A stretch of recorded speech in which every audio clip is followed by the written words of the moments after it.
Today we are going to look at the torsional stress and deformation as well as the torsional pendulum theory and experiment. So what do you mean by the torsional stress? The torsional stress, it can be set up in the shaft when the equal and the opposite torque applied on the shaft, then it will set up the torsional stress. How you can just define it, the torsional stress setup in the shaft when equal and opposite torque acting on at the end of the shaft. Equal and opposite torque acting at the end of the shaft about its axis. The end of the shaft. So take one of the shaft. Say example, if I'm taking this kind of shaft, so you can maybe it's a cylindrical shape. You can take this one. This is a one end. So the axis of the shaft you can just draw like that. This is the axis of the shaft.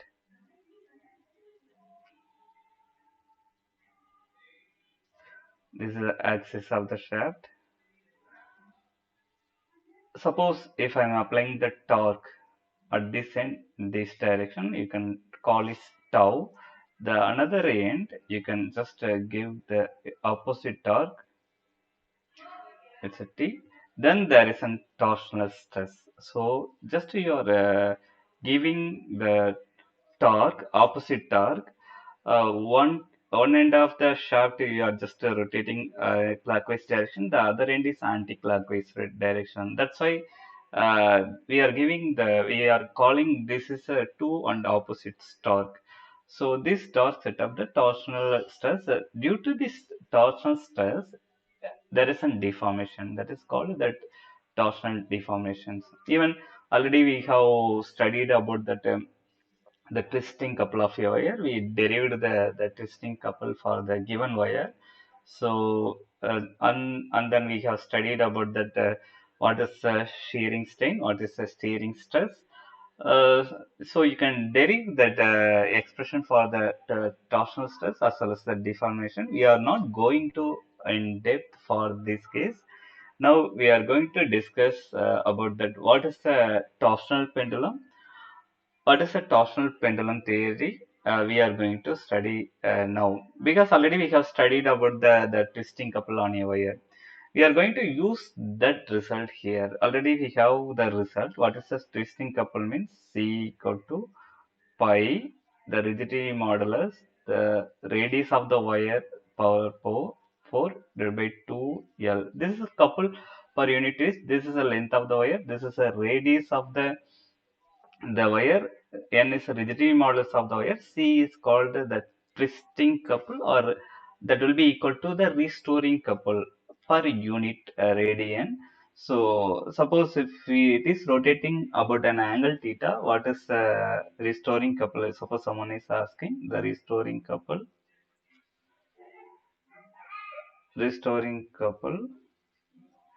that will be equal to the c time the theta. The c is a couple per unit twist. T is the angle of rotation. So in general, you can call this restoring couple pi, the rigidity modulus, the radius of the wire power 4 divided by the 2 times the length of the wire times the angle of rotation. This much restoring couple stored when we are giving the external couple on an object. So using this idea, we are going to study the time period of oscillation of the torsional pendulum. Now we are going to discuss the torsional pendulum theory and experiment. First, we will look at what is the theory of the torsional pendulum.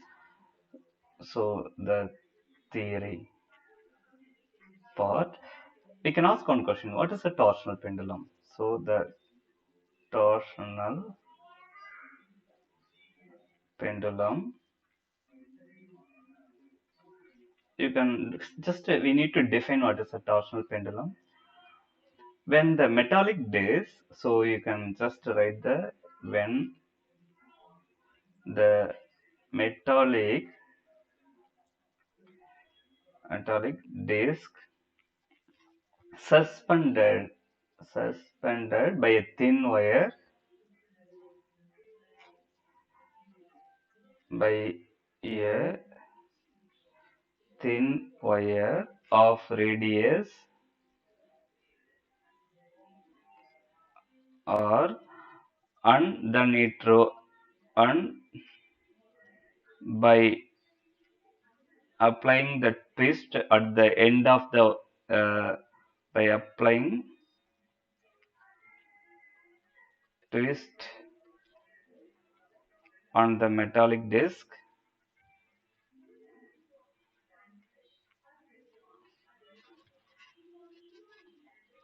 and the metallic disc. So when the metallic disc suspended by a thin wire of radius r and applying twist on the metallic disc, right, then the disc execute the torsional oscillation. Then the disc executes the torsional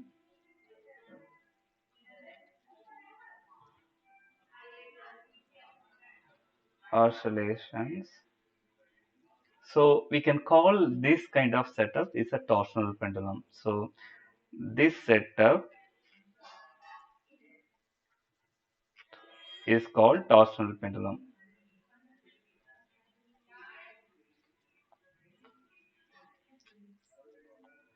So what is the theory for the torsional pendulum? Now we are going to discuss. First we can draw the torsional pendulum, how it will be looking like that. So there is a rigid support. Then at the rigid support, maybe small hook will be there. In the hook, there is an one wire, it's a metallic wire or brass wire of length L. This is you can call length L. At the end of the wire, you are just hanging one circular disc. But at the center of the disc, the wire is connected. So this is a circular wire, circular disc. It's connected at the end of the metallic wire. The radius of the wire you can call small r. The radius of the disc you can call capital R. The mass of the disc you can call capital M. So if you are giving the small twist, so small twist means just you are twisting, you are just giving the torque or you are just giving the couple on the disc. What it will do, it will just oscillate to and fro, so it will execute the simple harmonic motion. So you are giving the twist for small angle, that is important. So not the bigger angle. So for small angle angular twist, just you are giving for small angular disc. So the theta, the range in between approximately you can say it's a 10 degree to like around 60 degree. In between this angle you can twist the torsional pendulum, it will execute the simple harmonic motion. So this is the general definition for the what is this torsional pendulum. Now when we are giving the small twist, what it will do, the attached wire also it will turn. That means there is a couple per unit twist acting on the wire. So already we had derived the expressions, the twisting couple acting on the wire. Here, the twisting couple, it will be restore the body when we are leaving the given twist. So if you are leaving the given twist, what it will do, the restoring the twisting couple, it will act as a restoring couple on an object. It will restore into original position. So you can call that is a restoring couple. Already we have derived that expression for the restoring couple. Suppose if you are watching in my previous lecture, you can understand the derivation. So the restoring couple is equal to the couple per unit twist sine theta. So we know what is a couple per unit twist, that is equal to pi, the rigidity modulus, time the radius of the wire to the power 4 divided by 2 times the length of the wire. This is the couple per unit twist time the angle of rotation. This is a restore. This couple, yeah, I think is a restoring couple, because once if you are just twisting that the bottom disk, then it will execute the simple harmonic torsional oscillation. We can't say it's a simple harmonic motion, but it will execute the simple harmonic oscillations or torsional oscillations. So the restoring couple, it's so when the bottom disk, if it is rotating angular velocity d theta by dt, so there is the angular acceleration also. So the angular acceleration of the angular acceleration of the disk, that should be equal to d square theta by dt square, because we are twisting the disk, so we are giving some rotational force, so there is an angular acceleration, so the disk never will move in the uniform speed, the angular speed. So the angular speed, it will keep on change. So when it is keep on change, then there is an angular acceleration set up in the body. Now you can just define what is the couple acting on the body. So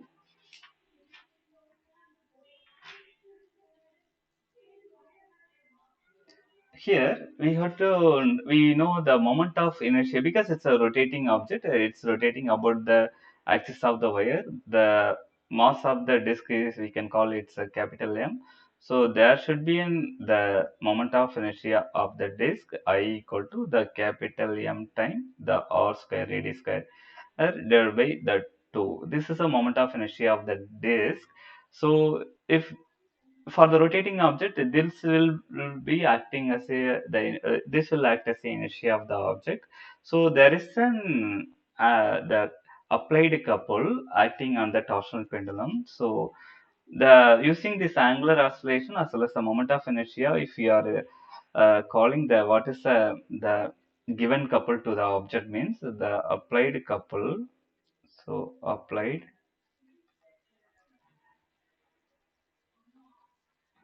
couple should be equal to the moment of inertia of the object time the angular acceleration of the object. This is it will acting as a maybe you are calling it's a angular force, maybe, because we whenever we are pushing that object, it will move force time the linear acceleration. But here we are giving the rotational force. When we are giving the rotational force on the torsional pendulum, it will keep on rotate.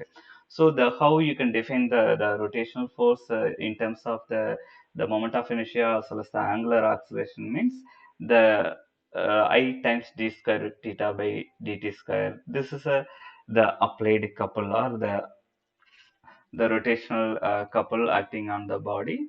So when in equilibrium position, the restoring couple, the equation 1, it's equal to the applied couple. So these two are equal. Even unit-wise, if you are calculating, they are equal. So when we are set up the couple, the applied couple, then there is an equivalent amount of restoring couple acting on the body to restore its original position. Then because of the moment of inertia of the object, it won't be stable, then it will go other side, then it will come back to the mean position, then it will go to the opposite side, then it will come mean position, then it will go, it will just keep on oscillating. This is called, you can call this a torsional oscillation set up in the body when we are giving the twist in the torsional pendulum. This is called the torsional acceleration. The angular velocity you can define d theta by dt. That is not constant. It will keep on change with respect to time. So when this applied couple is equal to the restoring couple, then you can say the equation number one is equal to 2. That will give the I times d square theta by dt square is equal to the c time the couple per unit time theta, but they are magnitude the applied couple as well as the restoring couple, they are equal in magnitude, but they are opposite in direction. So you got to just to put it the minus sign here, because the applied couple, if it is acting in the clockwise direction or anti-clockwise direction, the restoring couple, it will act in the clockwise direction. They are both of them are acting in the opposite to each other. That's why this minus sign represents. So you can just push the I to the right hand side, because if it is in multiplication, it goes. If it is goes in multiplication, when it goes to the other side of the equation, it will go to the denominator c by I time theta, because it's in multiplication. So when you are bringing this negative quantity to the left hand side of the equation, I can finish it here. It will be positive. So d square theta by dt square plus c by I theta equal to 0. It's looking like simple harmonic equation, because any simple harmonic equation, it's a standard order differential equation. It's usually represented by the this is look like, maybe you can take this the equation number 3. It's looking like simple harmonic equation. So how you can define the simple harmonic SHM equation of motion, simple harmonic equation of motion, SHM. Then the general equation for the SHM, simple harmonic equation of motion, d square theta by dt square plus omega naught square times theta equal to 0. Here, this is a general equation for the simple harmonic equation of motion or simple harmonic motion. Here, omega naught, you can represent the angular frequency of the oscillation,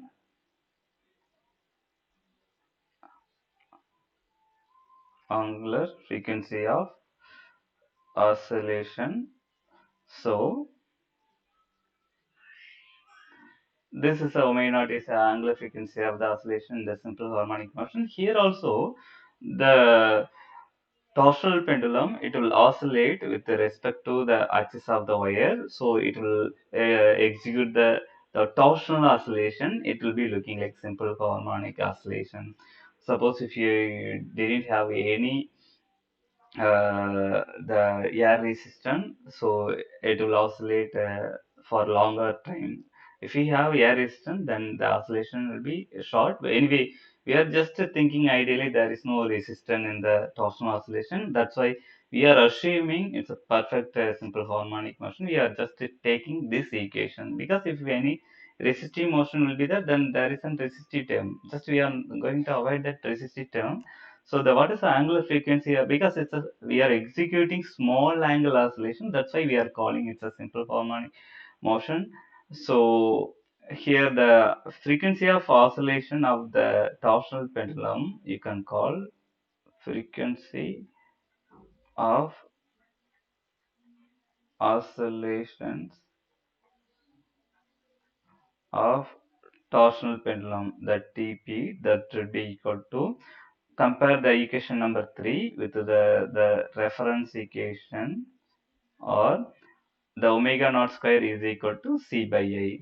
So omega naught square equal to, or omega, the frequency of oscillation is equal to c by I. So omega equal to square root of, because if you are taking square root on both sides, it will give square root of c by I. Already we know the angular frequency in terms of the linear frequency. The angular frequency in terms of linear frequency, it will call 2 pi f. So 2 pi pi times the linear frequency, it will give angular frequency. The frequency as well as the time period is inverse each other.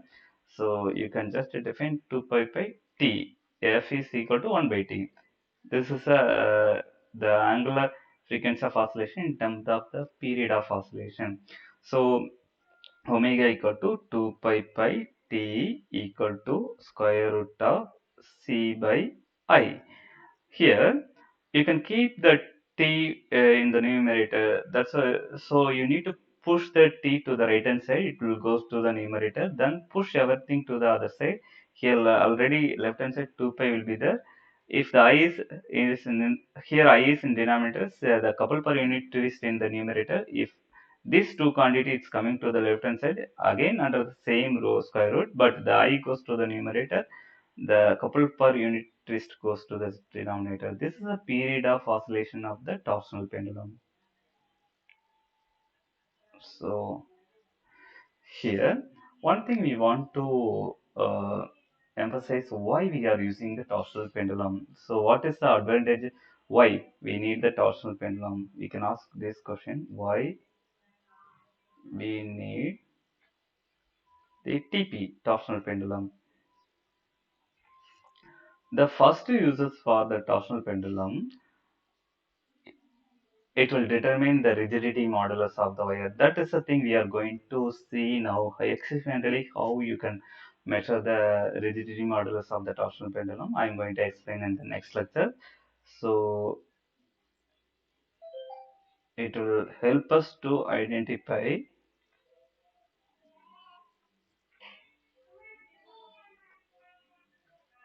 the rigidity modulus small n of the wire. You can take any of the wire like brass wire, iron wire. You can just define what is the rigidity model of the wire. Next, the second application of the torsional pendulum, if you are asking, uh, so it can determine the moment of inertia of the disk. So if you want to know what is the moment of inertia of the disk, then you can use the torsional pendulum. Because if you want to know the moment of inertia, very theoretically, you know what is the value. If you know the mass, if you know the radius, then you can just determine what is the moment of inertia of the disk. That the moment of inertia of the disk, theoretically, it will give m mass of the disk, the radius of the disk square divided by 2.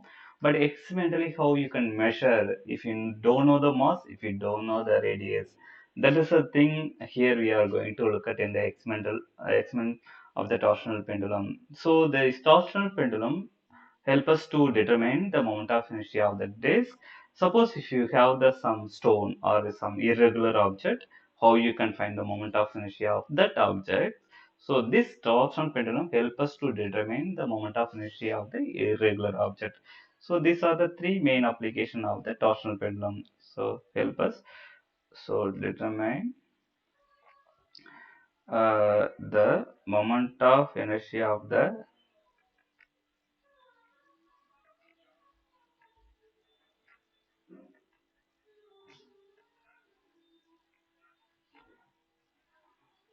irregular object. So these are the three main application of the torsional pendulum. That's why we need to we need the torsional pendulum. Why we need to study. So that question, if you want to look at, then you should know these applications. Okay, thank you.